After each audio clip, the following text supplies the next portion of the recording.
எங்கள் தலைவன் வண்டு முருகன் அண்ணன், கருமை நிற கண்ணன், பேச்சிலே மன்னன், சிந்தனை சிற்பி, சைனடு குப்பி, செயல் சிங்கம், பிரச்சார பீரங்கி.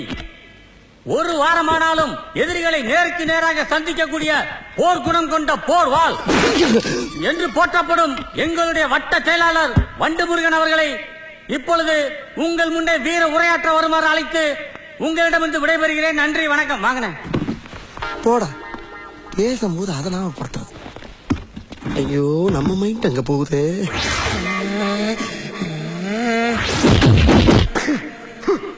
நான் சுத்தி வளைச்சு பேச விரும்பல.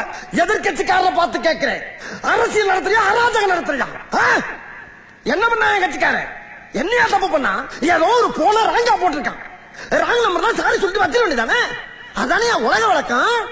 அதை விட்டு 50 பேர் சேர்ந்த ஆட்டோல வந்து என் கட்சிக்காரன் அந்த ஸ்பாட்ல வச்சு துவச்சிருக்கீங்க நீங்க. மாப்பிள, இவன் தான் எங்கேயோ செமத்தியா வாங்கியிருக்கான். இங்க வந்து வேற உணவு வாங்கின மாதிரி அவுத்துறான் பாத்தியா? ஆனா அடிச்சாலும் பரவாயில்லையா? போற வர சின்ன பிள்ளைலாம் விட்டு இவனை அடிச்சு பழகிக்கணும் வேற அசிங்கப்பட்டிருக்கீங்க நீங்க. பழம் இருக்குது என்ன பாடியா இல்ல பள்ளிக்கூடமா? ஏதோ அந்த பையன் பாடியில எனர்ஜி எஸ்கேப் ஆயிருக்காயா? ஒண்ணு கிடைக்க ஒண்ணு ஆயிருந்தா இந்த கட்சி யாரு காப்பாற்றுறது? அவன் ஃபேமிலி யாரு மெயின்டைன் பண்றது? இவ்வளவு குஜராத்ல கூட இப்படி ஒரு சம்பவம் நடந்துச்சு.